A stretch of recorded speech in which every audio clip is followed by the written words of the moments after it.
Do you know that old Delhi itself, just old Delhi itself, has some like 15, about, I'd say about 700 Havelis which are listed and protected by law. 700. Yes, there are so many structures which are actually, and they are disappearing. They're probably much less now because they have disappeared in the meanwhile.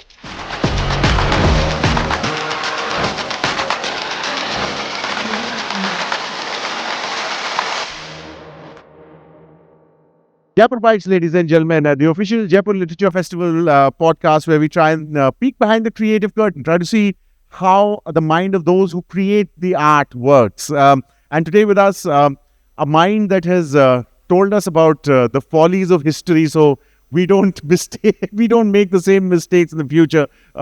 Walking amongst the ruins, trying to find the right messages has been Dr. Swapna Liddle's calling card, and that calling card is becoming quite thick, isn't it, Swapna ma'am? Well, I wear all sorts of hats. You know, I'm a historian and some amount of heritage outreach, and then I've done a little bit of art, archive curation, and so yeah, I suppose. You've also just offhandedly written one of the most authoritative histories about Delhi.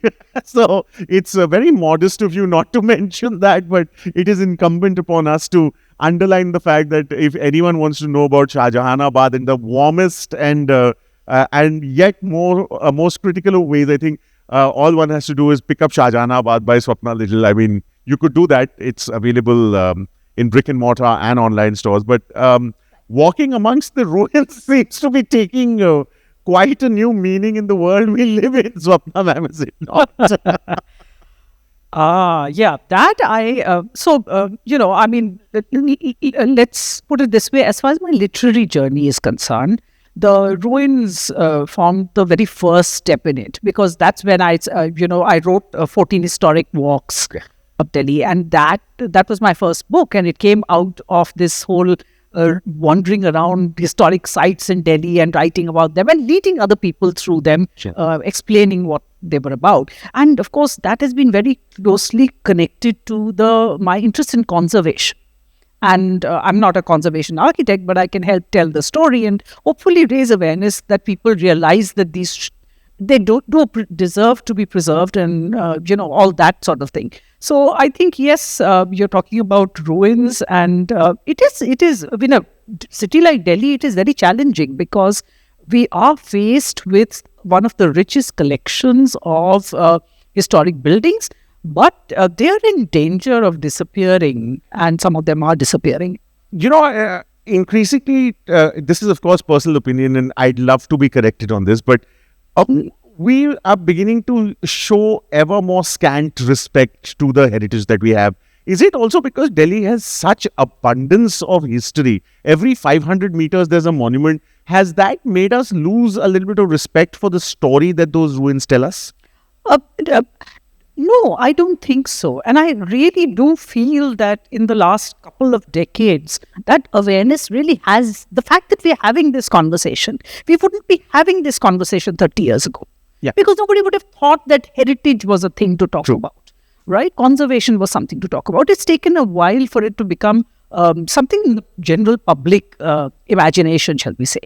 And I think, so I think awareness has grown.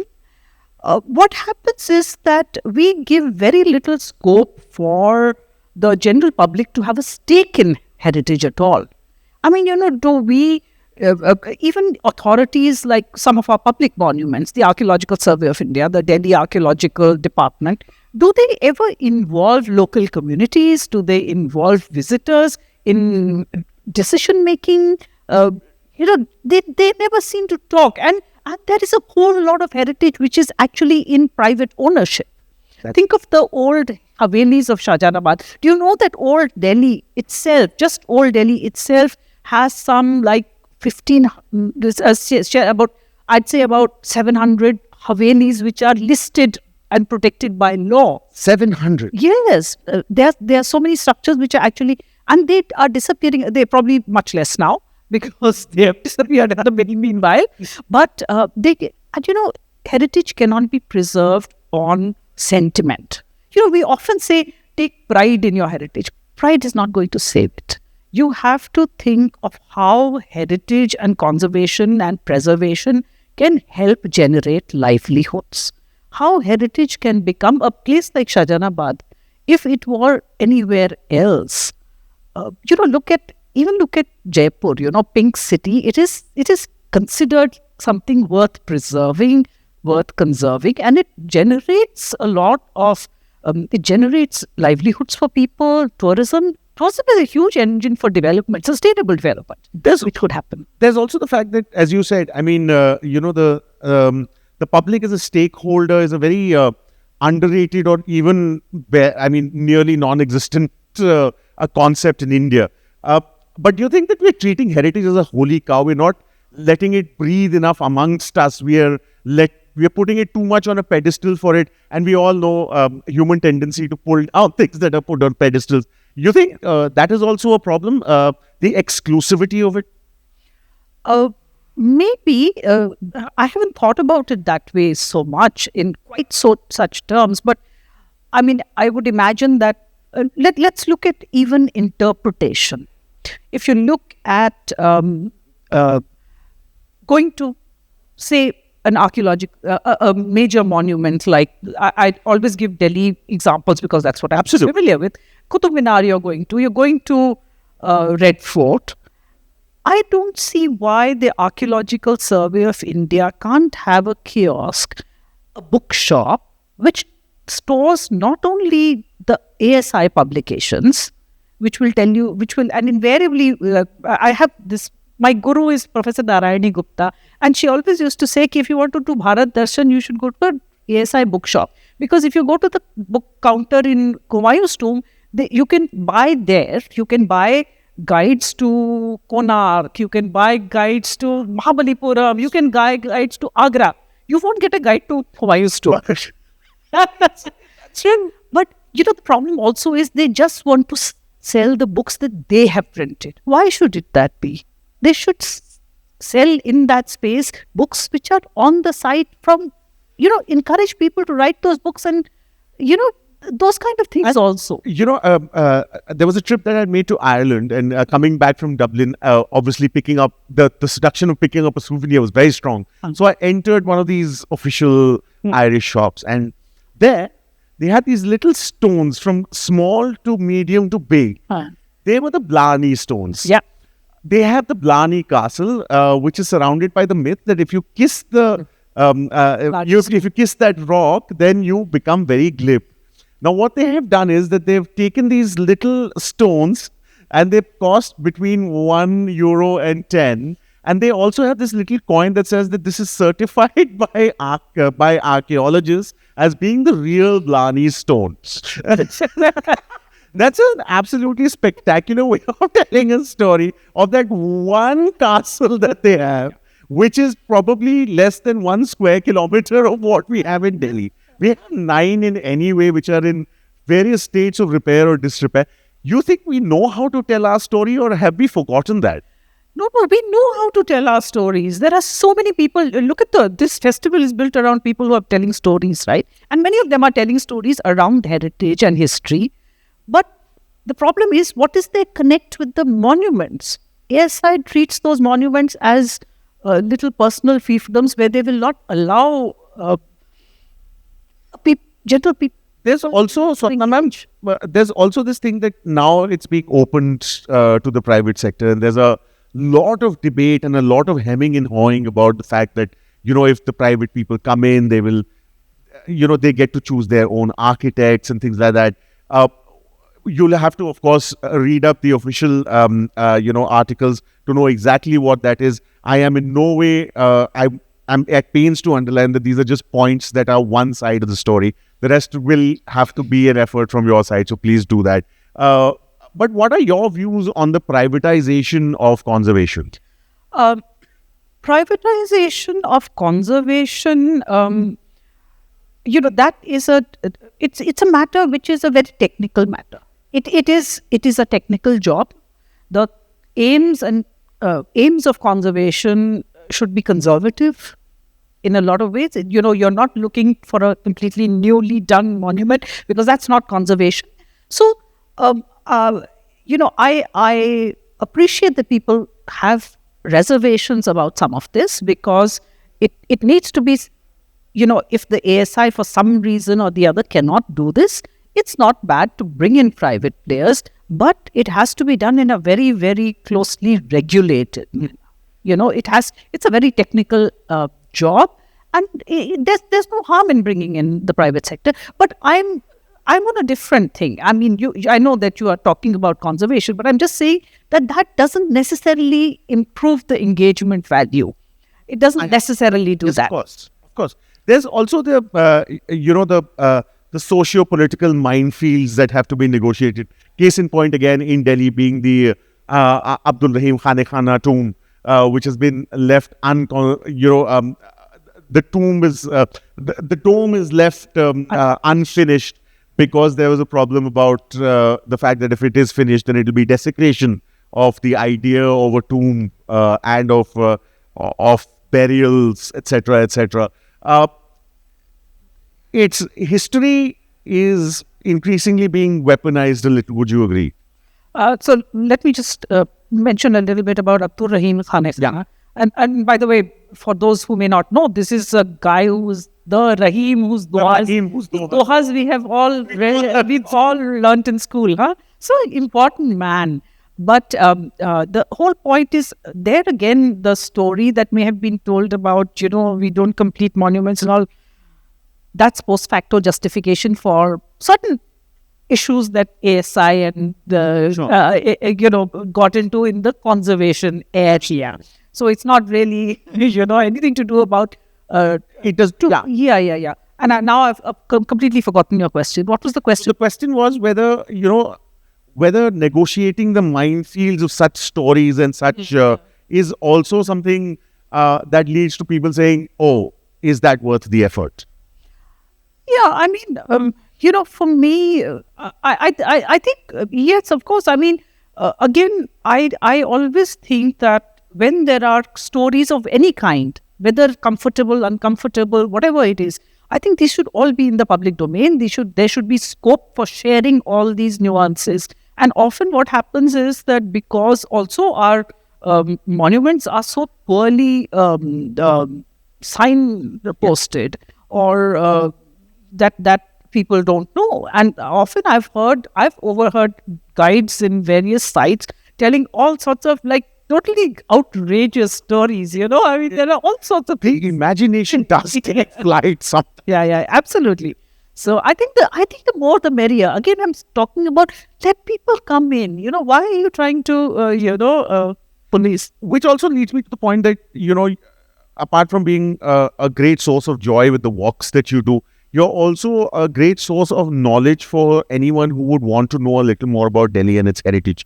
In music, the hardest thing for a songwriter is when to stop. There's just so much that you have learned through the ages, and that so much that you have imparted. When you write about it, what is your process? How do you choose? I'm a historian. So obviously my approach is that of writing history. I've always, that's how I write whatever I write. Historical research. Right now, I've been actually writing one of the things that I very rarely write. I almost never write academic work, right? But I'm actually in the process of writing a academic paper, a fairly academic paper. And whether it's an academic paper or it is a book for and all my books are, as you know, for the general reading public. Yes. The research, the rigor of research for me is the most important thing. I have to read. I have to read secondary materials. I have to read the primary sources. And then, of course, my training as a historian helps. Because you may read whatever, I'm sure anybody who writes on a historical subject, they do read quite a lot. But I think where I think that a training in history becomes important is when it gives you the critical thinking skills to analyze and understand the historical sources that are there. So I think I have that advantage. I had very good teachers, and they taught me well, I hope. And I can apply those tools to my research when I write. Swapna ma'am, I was doing a podcast with another podcaster who's very, very popular.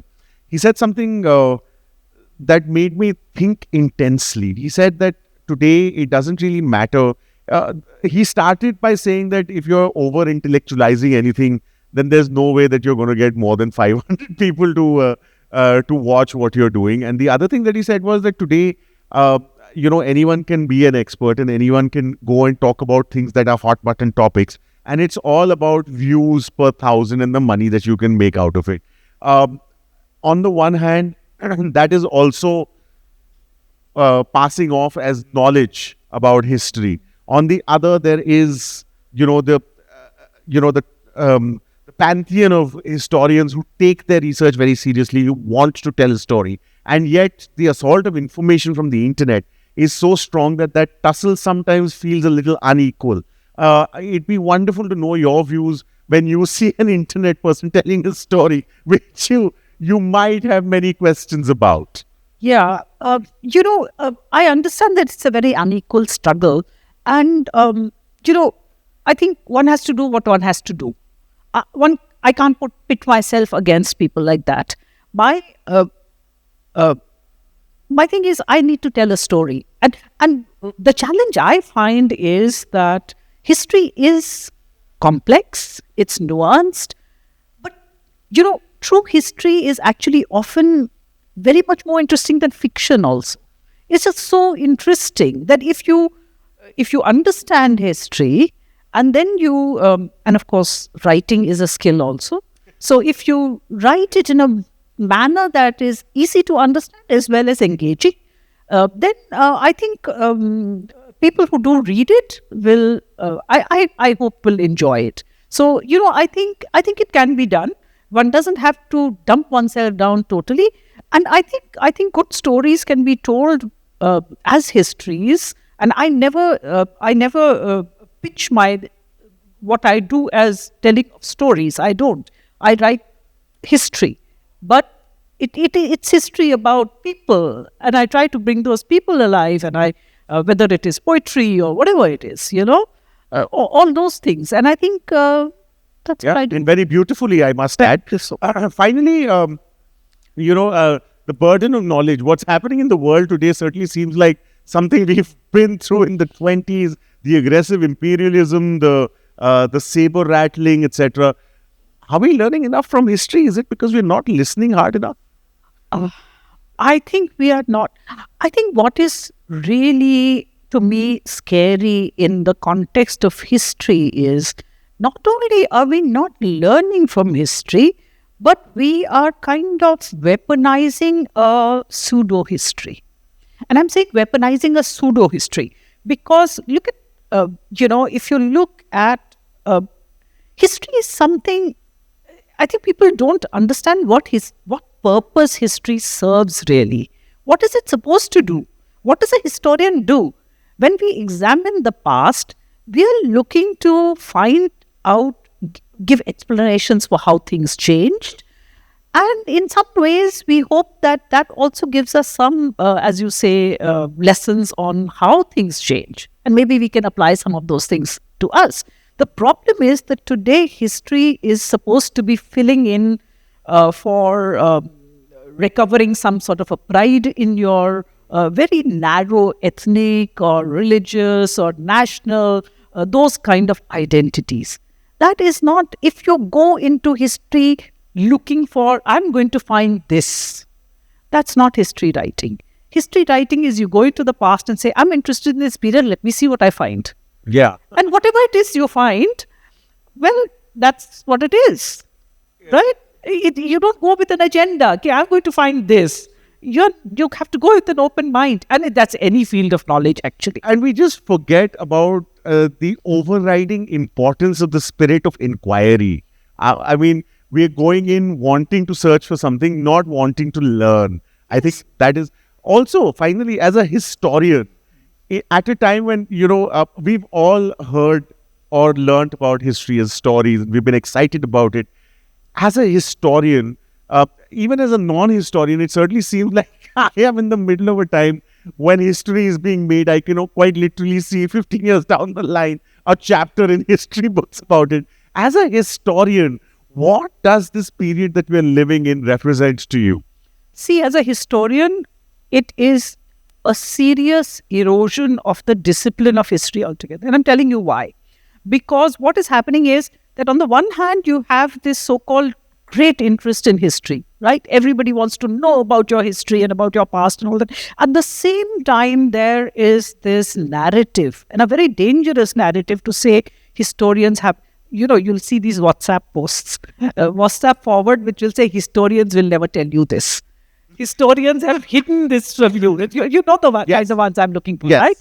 And that is, it's a serious matter. It's like, see, what happens is the kind of narratives that you want to push, if you can't find actual history writing which supports your narratives, if these are not narratives that are borne out by actual historians, actual history study and research, then what you want to do is, in order to then create an alternative narrative, then you say, don't trust these historians. They've hidden things from you. There's some conspiracy. The kind of the very. So it's discrediting history writing, serious history writing, in order to then push a historical narrative. There's also, I keep saying finally, so I won't now, but that very trigger-happy word called gatekeeping is now being thrown about as far as history is concerned, saying that there's a certain narrative that historians, as you put it, have got abroad, which is just one certain way, and we're just trying to show you the other way. And in doing so, the fact that the algorithm also helps, because the algorithm only pads your prejudices, is how somebody put it, that you see it one way and that's the thing that you'll keep seeing. So that gatekeeping word, what does it mean to you? Gatekeeping is, let me bring about a parallel there. Imagine somebody saying that, these medical doctors are doing this very disservice by gatekeeping, the germ theory. All these doctors have been pushing this on us, that it's germs which cause disease, whereas it is some sort of supernatural spirits, and we have to be dealing with that. And this is an alternative narrative that now we are going to push. You are, any experts that they may be in the field, by discrediting them, saying that medical science is being kept by the researchers in the field, by doctors in the field. At one level, one can realize that it's somewhat ridiculous to say that, each of us should be equally competent to pronounce on what causes disease and how they should be treated.